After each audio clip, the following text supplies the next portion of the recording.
Hello everybody and welcome to Electric City Sentai Denzicaster, your somewhat regularly scheduled video show about the wonderful world of Tokusatsu. I'm your host Mike, and this week I am joined by... Roger. Andrew. I'm Dave the Head, but I'm sitting in the Chris Brown seat. Oh Lord. Sitting in the crisper. Anyway. I'll give you 3 out of 5 just because you tried it. Keep going. Thanks. Folks, this is our fourth and final part of our look at Hikonin Sentai Akibaranger. Now, Akibaranger is a 13-episode series. In full disclosure, we watched the last 4 episodes. We watched episodes 10, 11, and 12, and then we fast-forwarded to the very end of 13 because 13 is a clip show. So we fast-forwarded to the very end where the only part of new footage is. Well, I saw some of the words in the sub. It's them doing some commentary. Yeah, there over is it. some story to it. It's just not important. Well, I mean, it might be fun, yeah, but it's not important. It's the characters reflecting on the show. So there's nothing actually important to the plot. The plot is resolved at the end of episode 12. Mm-hmm. So, the long and short of what we learn in the final episodes of Akibaranger is that Akiba Red, Akagi figures out they are actually in a television show called Hikonin Sentai Akibaranger. And that apparently the big enemy is the creator of Super Sentai, or so many Super Sentai, Hate Saburo. For the record, these gentlemen don't know this. Hate Saburo is actually a pseudonym for pretty much the writing staff of Toei. It's a collective pseudonym for a lot of different people. It's been used forever. And in the episode, it was an arm. Yeah. The part of Hate Saburo is played by a hand. A left arm. Yeah. He's also the first name in the credits. That means he's the most important. Yes, which they point out in the very last episode of actual plot, at the end of episode 12, the series finale. But we figure out that that's what's going on, and apparently because the stars of the show have become self-aware, Hate Saburo has got to bring the show to a screeching halt as quickly as possible, and the final episodes of the series are our heroes doing their best to prolong the series so that the show doesn't end. One more season. He did not do a very good job prolonging it, and the actions of trying to prolong it actually made it worse. Yeah, it sped up the end of the show. But sort of initial impressions here of the finale of Akibaranger. Dave? I enjoyed episode 10 and 11. I did not like 12. You didn't like the actual finale? No, when I say they made it worse, I mean they made the show worse. Okay. Yeah, kind of. I think it would have been better if they kind of just accepted their fate and went into it wholeheartedly. Wait till next season. You're on board with Dave here, you think? Yeah, I'm at the same opinion, because it was just... I'm used to the show being a train wreck, but I mean, you just kind of got to see it. Yeah, it's got to be a train wreck and funny, not a train wreck and explosions pathetic. in it. Yeah. What about you, Raj? I like the last couple episodes. They tried to swap out the main character with a guy that's more refreshing and sexy, or whatever you want to call him, and all this other stuff. And he's like, well, we've got Akiba Red, so the main guy leaves, and he's like, oh, well, I guess I'll join the Pentagon in America. And just all this weird stuff happens in the last 3, and it's all so off the third rail like the show is. So Well, see, that stuff was funny. Yeah. Shit. Sorry. A cat attack! Yeah. And it's the return of the Denzi Kitty. All the claws. All the claws. All the claws. No. So, I say no and jump. So, basically, the episodes we're sort of looking at here, There you are. we wind up with a new Akiba Red showing up, and this very old school Sentai subplot of halfway through the series, or 2/3 of the way through the series, they do a big shake-up and rewrite of the show, and somehow one member of the team will either die or leave the team for some reason. In Go this off case, to governor's school. yeah, and in this case, we've even seen it in Power Rangers, folks. They went off to a team peace conference, but in the example they're using here is actually directly ripped from the 1981 Super Sentai series Sun Vulcan, where Vol Eagle, the Red Ranger for that show, gets recruited by NASA and gets replaced by an Air Force pilot. And in this case, it is Akagi Nobu somehow has impressed the Pentagon, and they want him to join the Pentagon. Not that you can actually join the Pentagon. Sure, you can. That's what they do. They want They to just No. really badly. You can. The cleaning staff, the cooking staff, the filing staff. That's what they do. They just call people out at random and just like headhunt them. Yes, Like this one so- and this one. Apparently, they want him And shoot to. at you. Yeah, yeah. Apparently, When you they don't join. Yeah, you better Apparently join or they they want shoot him you. to deliver things. I don't know, but he has impressed them with his leadership and his determination. And girlfriend got a job in Virginia at her uncle's plant. Yes, Nice. so that she would be nearby. So Hopeful. it was essentially a bunch Pay of for you, extenuating circumstances that pop up, and we also have the arrival of the conveniently color-coded replacement, who is Hakase's brother, also Half brother. a half-brother, who's played by the twin brother of the Blue Ranger from Jukin Sentai Geki Ranger. I think I got that right. You But put that one in Scrabble. yes, You can win with it. but yeah, we have that, and we see the shakeup because for the first time they actually act like an honest-to-God Sentai team. They have uniforms and they're serious, and Yeah. it's the only time Yellow gets her roll call out. They all wear the right colors and everything. Yeah, And she's adorable when she's not. And don't get me wrong, her little costumes are cute, but she's just flat out adorable. right. But eventually, it is during all this, at the same time, that Malshina is ousted from what is now the Delusion Empire by Dr. Z, who introduces Delu Knight, which is another old-school Sentai kind of thing, the robotic commander that shows up halfway through the series or some such, to be the arch-rival of one of our heroes. Usually the red one. Usually the red one, that's true. And so Malshina and Akagi basically figure out, oh crap, we're in a TV show. Yep. They And break the third and fourth walls. and it pretty much goes from there. What did you think?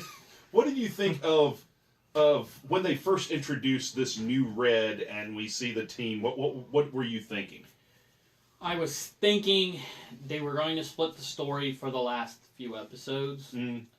I honestly thought, since he was the brother, that he was going to stick around, and that the older guy was going to go to America, and they were going to do maybe a little tiny bit of plot over there, and then for episode 13 he'd come back to save the day. It's like he didn't even make it out of the episode. Yeah. He didn't make it out, did he? What was going through your head? I was honestly thinking that he was going to stick around the entire time, like the whole thing from here and to the end. Like everybody was just going to stay. Yeah.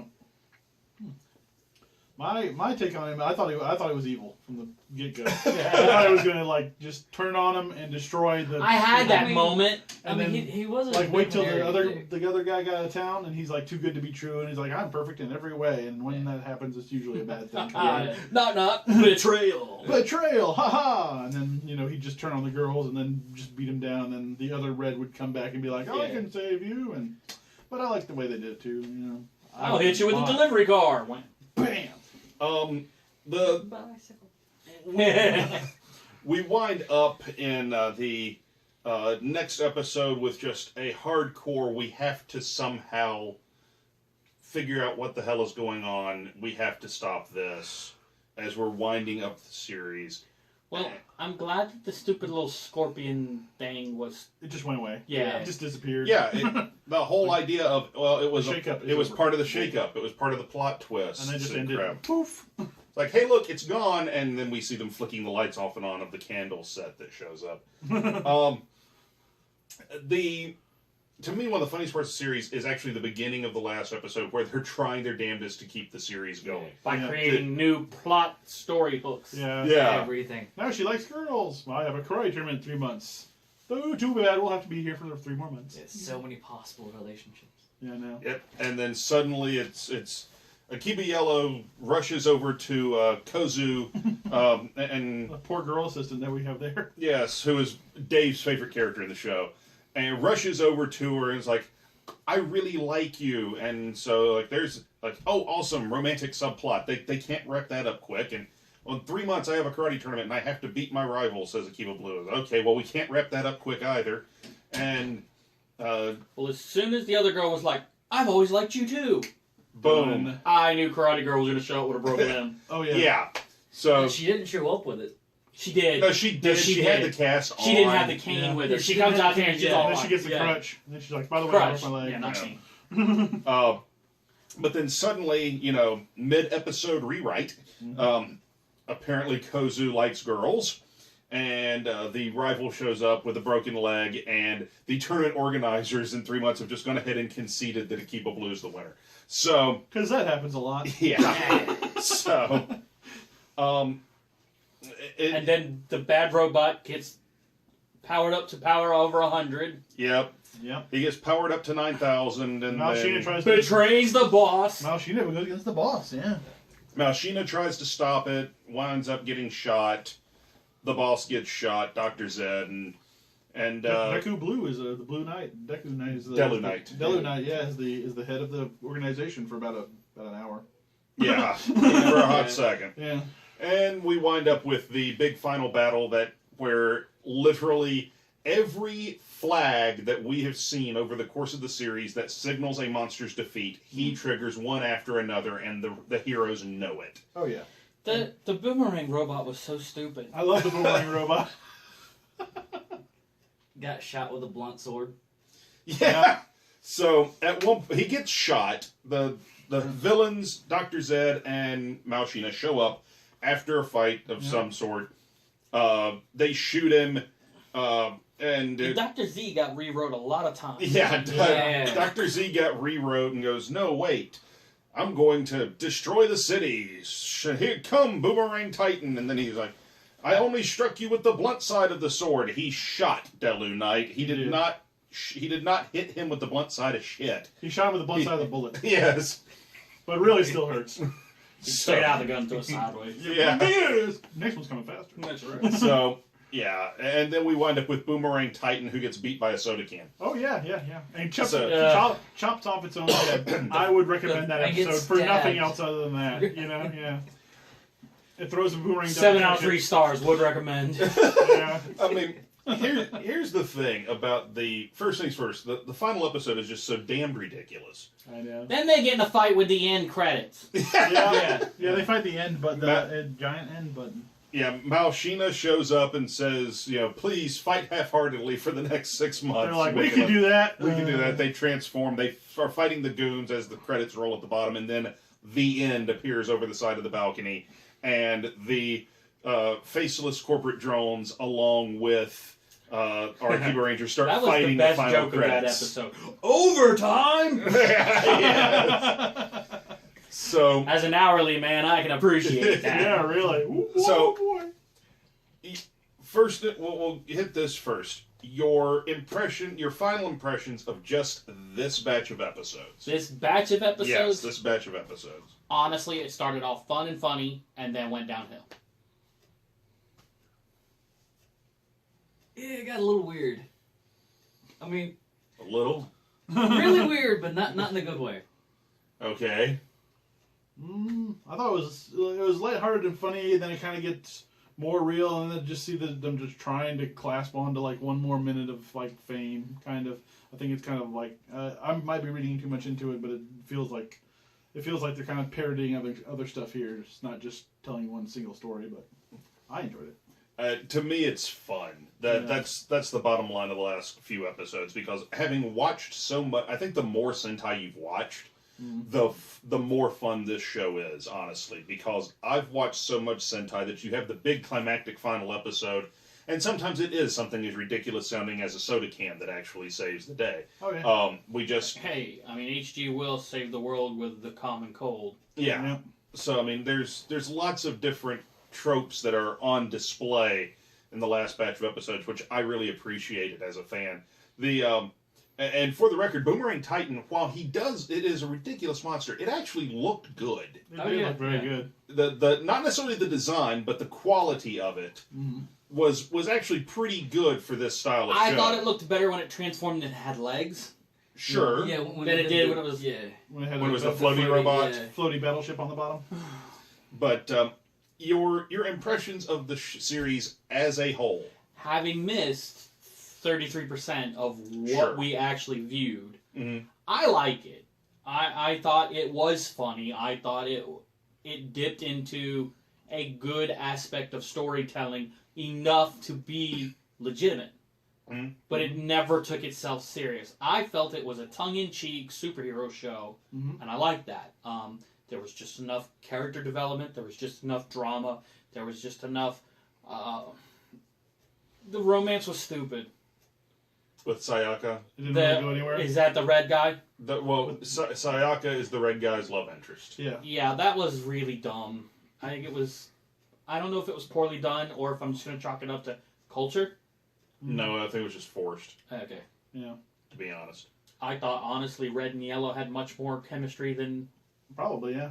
Mm. Or if Red had acted sooner, there would have been more relationship or something like that. But I liked it a lot.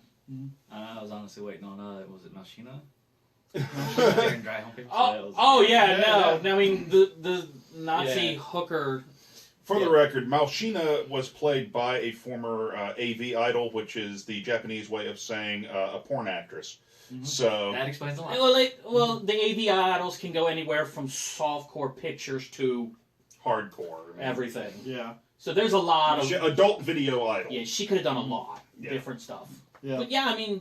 And it shows. I mean, she has no... I thought She was comfortable in her costume. She was able to play up some things. Like when she tried to get the doctor to remember things by doing the boobs of memory. Yeah. Mhm. Remember? Rest your head here. Collect your thoughts. Very important. Your final thoughts on the show as a Yes. whole, Andrew? She was a good character. I liked it. I liked it a lot. I mean, like David said, it was funny. Mm-hmm. It was stupid. It was a right mix of everything. It was. Yeah. I'm honestly excited to know there's a second season. Yeah. Yes, there is a season 2 of Akibaranger. We're not watching it immediately afterwards. We're gonna watch something else in between. But Rajo, I totally agree. It doesn't take itself too seriously, and it just kind of goes out of left field. I gravitate toward the Sentai shows that kind of do that, like the After Fives and stuff like that, and stuff that doesn't take itself too seriously, and it's like a commentary on all the Sentai shows.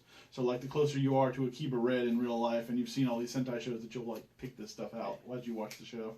I enjoyed it. I really I liked it. Maybe that's why we relate to the girl working behind the counter. There you go. I am sad that they pretty much destroyed their own giant robot. Yeah. Atasha Robo. Yeah. Yeah. Yeah. I mean, they do have a second season, which plays kind of fast and loose with certain things. We are going to watch it because I think everyone here enjoyed Akibaranger season 1 Yes. enough to want to see season 2. Very good. I've watched Akibaranger through the entire series more than once, and it to me is just a fun show with wacky characters. It is target. I am the target audience of Akibaranger. Yeah. I'm not the target audience of the average Super Sentai show, Yeah. because the target audience of the average Super Sentai show is kids. Mm-hmm. But the target audience of Akibaranger was adults who grew up with these shows and who may still enjoy them on some level. Poking fun at all the Sentai, all through from start to finish. And seeing, as someone who grew up on Power Rangers and then gravitated to Super Sentai as he got older, I'm part of the target demographic for Akibaranger. So the show really was a lot of fun to me. Yeah. I enjoyed it all the way through the end. I remember the first time I actually watched the clip show episode, because there are a couple of funny moments in there, though they do make a point to have the helmetless roll call, which is a trademark of Super Sentai and Power Rangers these days, where we actually see the actors in the costumes doing the iconic poses. So they do that in their appeal to get a second season. Actually saying that it's up to you fans to let Toei know that Let me you want a ask season Andrew 2. a Please question, give us another since he's season. in the same camp I am. That moment on the bridge where he realizes something wasn't right. I had said they're still in a delusion.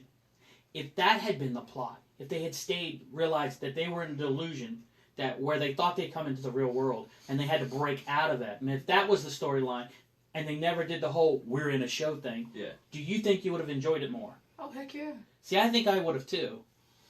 I think if that had been like like an Inception thing, kind of like. Yeah, sure, we'll go with that. But if they'd have realized we're still stuck in the delusion, they're gaining more power. This is what they're going to do if we don't stop them. Yeah. They're going to break out into the real world and then do that.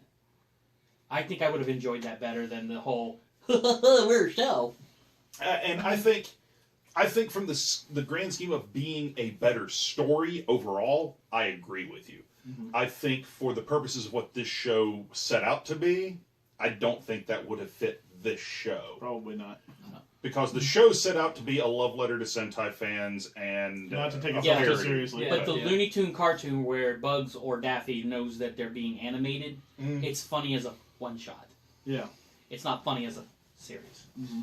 I'll give you that, but they didn't give this 52 episodes, they gave it realistically 12. 13, yeah. So, so I'm very much, I think everyone here, this is a question we have not asked in a very long time here on this show, but we've wrapped up a series, so we'll go ahead and ask it. Would you recommend this to someone that has never watched a Tokusatsu series ever? No. Hell yeah. Well, why not? They would be lost. I've watched a handful with you and I was lost. Some of the stuff they translated into English I didn't get and I was lost. Well, now I would blame that more on the fan subbers than I would anything else, because it's the way they chose to translate certain things. They left certain things in Japanese on purpose. Okay. You, sir. All right. So you've seen very little in the way of Tokusatsu. I'm one of those that's very limited on what I've watched. Mm-hmm. And jumping into that, I liked a lot. Mm-hmm. I mean, it made you laugh the whole time. It did. So, I mean, recommending it to people? Mm-hmm. Yeah, I mean, it's funny enough. If you don't like it, whatever. I would recommend it with a caveat. I'd have them watch Sentai shows, a couple of Sentai shows, and when they got sick of Sentai and didn't want to watch anymore, I'd show them this. And I think it would be 200% effective. As for myself, I think I don't know that this would be Toku 101 material for me. I think this might be one of those things of, let me show you how fun it can be, and maybe show them the first 2 or 3 episodes and go, now let's go watch something so you'll actually have a damn background in this. See, that's and my come thing, back is to if it. they don't have any background, if they're not into anime, they're not into Power Rangers, they're not into Japanese culture in general. Super Monsters, Japanese culture. If you don't have any brickwork, this is a really weird show. Yeah. Right. That was my whole thing, because you don't have any brickwork at all. For Power Ranger stuff? No, just all the other things that we just said. I have that, but all I've ever watched is the original. Well, what's Mighty Morphin? Yeah, Mighty Morphin. Okay. That's all I've ever watched. Well, see, what I'm getting at though is we watched Kamen Rider Drive. Mm-hmm. I've never watched Kamen Rider anything. I got into it. Yeah. It was a story. It was silly at times, but it was trying to be a real story. This wasn't. It was a joking love letter, but how can you have the connection if you don't know what they're writing to? Well, if Romeo's standing in the garden talking to nobody and you can't hear her response, it's weird. True. Do you have anything else? I'm not saying you're wrong. Yeah. I'm just saying that's why it doesn't connect to me. Right. You see it as, this is a fun romp. You'll have fun watching it. Let's do this. I get that. Yeah, I get that. Well, but you're saying Toku 101. Yeah, and this is the first time you've ever had that question. Yeah. Yeah, we've actually. It's something we do tend to ask at the end. We didn't ask at the end of Drive, but that's because that episode of our show ended actually kind of abruptly. But well, it also, I mean, the Toku 101 thing was something we did at the very beginning. Yeah, we have actually done that on the video show. Yeah, we only did that back in the podcast days. But we'll be bringing it back because I think it's actually a cool question to ask. Well, I think it should be our shtick. Yes. Yeah. So, all in all, I think everybody here's going to give this one a thumbs up. Oh, yes. So we will be watching Akibaranger Season 2 at some point. The actual official name of the series is not Season 2. It's Akibaranger Season Su, T-S-U-U, to sound like two, but it actually, I think, means pain. Season pain. So... Well, I mean, it's the catchphrase of their change. Yeah. So... What, pain is power or Well, something? it's their catchphrase. Pain The is actual... strength. Pain is strength. The actual transformation phrase means grand delusion. Jumoso. Jumoso. But the next show we are going to watch here, I will say this, Wind Spectre is on the horizon because enough people in our group of folks have actually asked for Wind Spectre. Dave's heard of it. Wind Spectre is a 1990s metal hero show. It was actually the third of the... it was the third franchise that Toei had for a little while, where they had Kamen Rider, Super Sentai, and Metal Heroes. Metal Heroes is what we got in the States. VR Troopers. Beetleborgs. So was Beetleborgs. This was the one where you were like, it has 200% more win. When we were going through watching the opening credits of shows. Yeah. But the very next show we're going to watch actually comes to us from some feedback that we have received. I've joined one of the Kamen Rider groups on Facebook, and I want to thank the guys over there who answered a question I threw up on their Facebook page, just what should we watch next? So the next series we're actually going to watch all the way through. It's not a long one. It's only 26 episodes. We're going to be watching Garo as our next full series. Is that the one we already started? We watched a couple of episodes of it when we were doing the Denzicaster podcast. We will actually start over with episode 1 and watch all the way through. I don't want to see the cat clock monster. Well, make sure you're working that day. Overtime! Overtime!